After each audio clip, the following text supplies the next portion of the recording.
Good morning students. आज हम hydrocarbon का नेक्स्ट चैप्टर करने जा रहे हैं, दैट इज़ एल्कीन। एल्कीन में डबल बॉन्ड होता है, ठीक है। अनसैचुरेटेड हाइड्रोकार्बन है, डबल बॉन्ड कंटेनिंग हाइड्रोकार्बन है। इसके नेमिंग के रूल्स आपको बता चुकी हूँ, नेमिंग कैसे करते हैं वो बता चुकी हूँ। इसमें जो प्राइमरी सफिक्स है वो ईन लगता है नेमिंग के दौरान। आइसोमेरिज्म आपको एल्कीन में बता चुकी हूँ, पोजीशन चेन आइसोमेरिज्म बता चुकी हूँ। पोजीशन में हम डबल बॉन्ड की पोजीशन चेंज कर सकते हैं। अब इसमें जो मेन हम पढ़ने जा रहे हैं वो है geometrical isomerism in alkenes. The compound having the same molecular formula as well as same structure formula but difference in the relative arrangement of atom. Difference कहाँ पे आएगा? Structure और molecular formula same होगा but difference आएगा उसके relative arrangement. किसके relative arrangement में? Atom or a group of atom in a space is called stereoisomerism and the phenomena is known as stereoisomerism. क्यों नहीं हो पाती है? कार्बन कार्बन सिंगल बॉन्ड में तो इजीली रोटेशन हो सकती है but carbon carbon double bond में इजीली रोटेशन नहीं हो सकती, क्योंकि जब रोटेशन करेंगे तो ये बॉन्ड एक दूसरे को रोटेट नहीं होने देंगे, एक दूसरे को रोक देंगे। इस तरीके से ये एक दूसरे को के बीच में आ जाएंगे, ये रोटेशन नहीं होने देंगे। सिंगल की तो इजीली रोटेशन पॉसिबल है, ठीक है। तो इसमें अब एल्कीन में कौन से आइसोमेरिज्म होते हैं? तो एल्कीन में दो टाइप के ज्योमेट्रिकल आइसोमेरिज्म होते हैं, एक सिस और एक trans. Cis means similar group of an atom or a group of atom are on same side are called cis. When group of atom are on opposite, same group are on opposite side, then is called trans. ठीक है। ये देखो, मान लो हमारे पास ये कोई formula है AC2 A2 B2।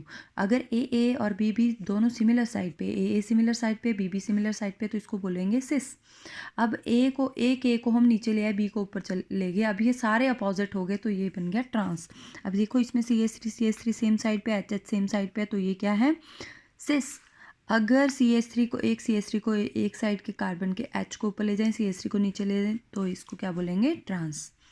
अब बेटा इसमें से सबसे ज़्यादा स्टेबल कौन सा होता है? ट्रांस होता है। क्यों? क्योंकि अपोजिट ग्रुप्स लगे हुए हैं, सेम ग्रुप्स लगे होंगे तो उसकी जो स्टेबिलिटी है वो डिक्रीज़ हो जाती है।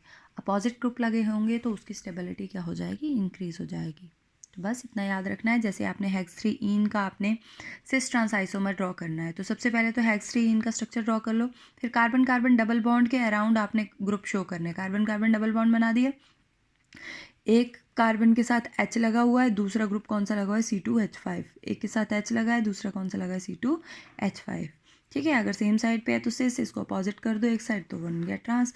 अगर आ गया 1,2 डाइक्लोरोइथेन का आपने सिस ट्रांस आइसोमर ड्रॉ करना है, सबसे पहले स्ट्रक्चर बनाओ, डबल बॉन्ड के अराउंड कार्बन के साथ जो भी ग्रुप लगे हुए हैं उनको रिप्रेजेंट कर दो, ठीक है।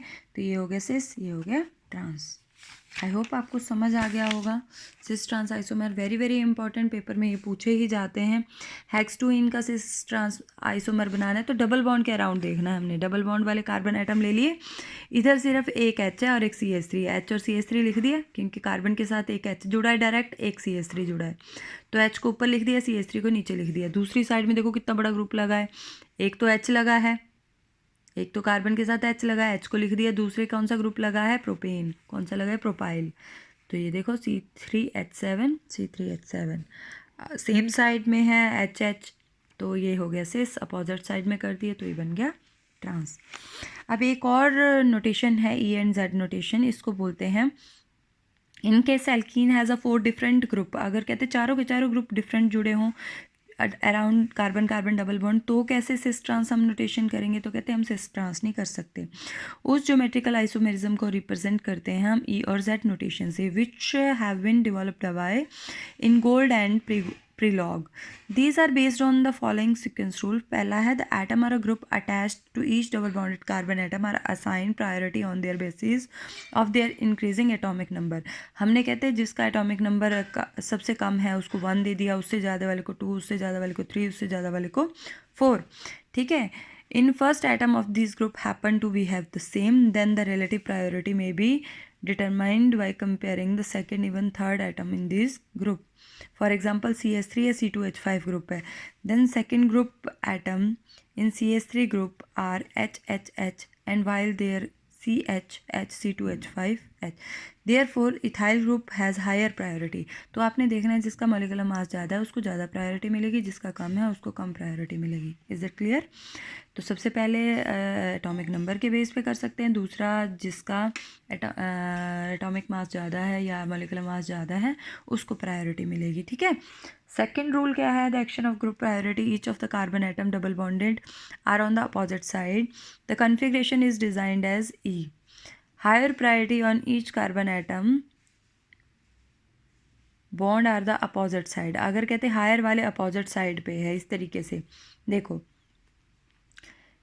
इस तरीके से है, लोअर लोअर अपोजिट साइड पे है ना, lower lower, higher higher opposite side पे है, मतलब लोअर और हायर, एक लोअर है एक हायर है, तो उसको बोलेंगे ई, एस्टेजन। क्या बोलेंगे? एस्टेजन। और अगर लोअर लोअर वाले सेम साइड पे है तो इसको बोलेंगे जेड, जो समेन। क्या बोलेंगे? जेड से रिप्रेजेंट करेंगे। तो आई होप आपको ई जेड नोटेशन आ गई होगी। तो सबसे पहले तो ग्रुप को प्रायोरिटी देते हैं, मिथाइल हायर है, मिथाइल हायर है, हाइड्रोजन लोअर है। हाइड्रोजन और मिथाइल के केस में मिथाइल प्रायोरिटी, प्रायोरिटी मतलब वो हायर है और जो हाइड्रोजन है वो लोअर है। तो ये सेम साइड पे आ गए तो जेड, अपोजिट साइड पे चले गए तो ई। ये देखो हाइड्रोक्सिल हायर है और एच लोअर है, सेम साइड पे है तो ई, जेड अपोजिट साइड पे आ गए तो ई।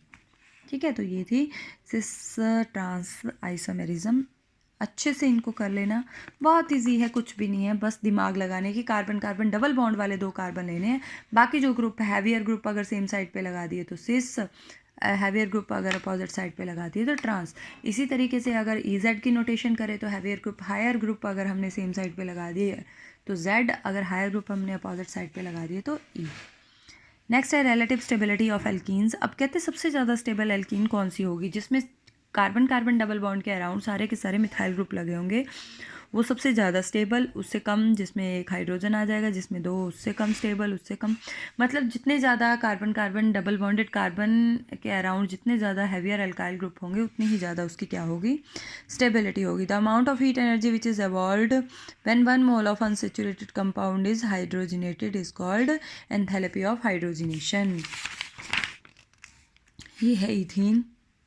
इथीन की एंथैल्पी ऑफ हाइड्रोजनेशन देख लो, बाकी देखते जाओ नीचे नीचे नीचे, जैसे जैसे ग्रुप लग रहे हैं वैसे वैसे एंथैल्पी ऑफ हाइड्रोजनेशन आपको पता चल रही होगी। अब मैं आपको बताती हूँ कि अल्फा हाइड्रोजन कौन से होते हैं। ये आपने हाइपर कॉन्जुगेशन में भी पढ़ा। डबल बॉन्डेड कार्बन एटम के अराउंड जो कार्बन लगे होते हैं उनके साथ जो हाइड्रोजन लगे होते हैं उस हाइड्रोजन को अल्फा हाइड्रोजन बोलते हैं, और उस कार्बन को कौन सा हाइड्रोजन कार्बन बोलते हैं? Alpha carbon. नेक्स्ट है methods of preparation of alkene. Alkene को या तो हम अल्फा बीटा एलिमिनेशन से बना सकते हैं। फॉर एग्जांपल हमारे पास ब्रोमो इथेन है, इसमें हमने पोटाशियम हाइड्रोक्साइड डाल दिया एल्कोहलिक, फिर क्या होगा? इसका H और इसका Br दोनों चले जाएंगे। H अपना बॉन्ड ऊपर देगा, Br अपना बॉन्ड नीचे ले लेगा।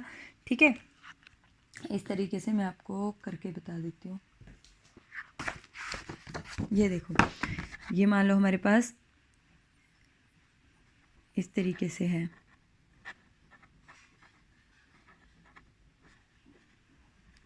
ठीक है, हमने इसमें क्या डाला?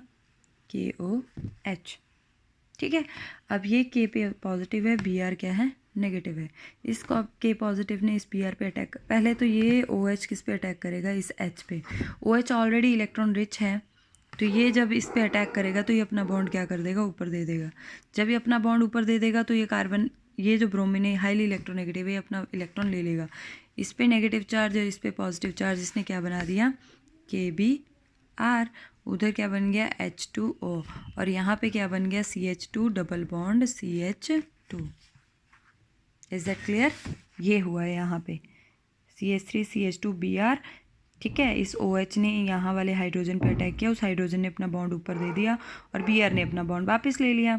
Br पे नेगेटिव, K पे पॉजिटिव, ये आपस में चले गए, ये OH और H आपस में चले गए। देखो एल्कीन बन गई। ये है अल्फ़ा बीटा एलिमिनेशन।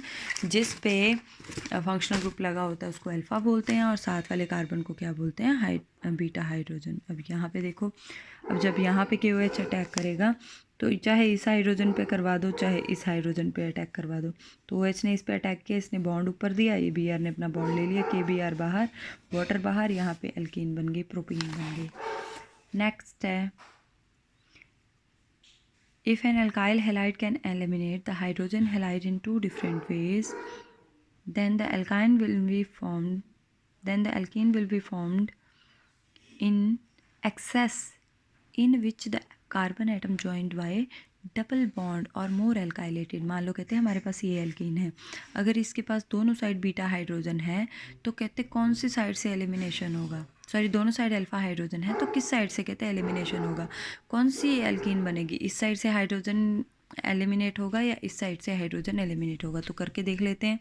अगर KOH कहते हैं क्या करते हैं, अगर हमारे पास ये वाला 2 ब्रोमोब्यूटेन है,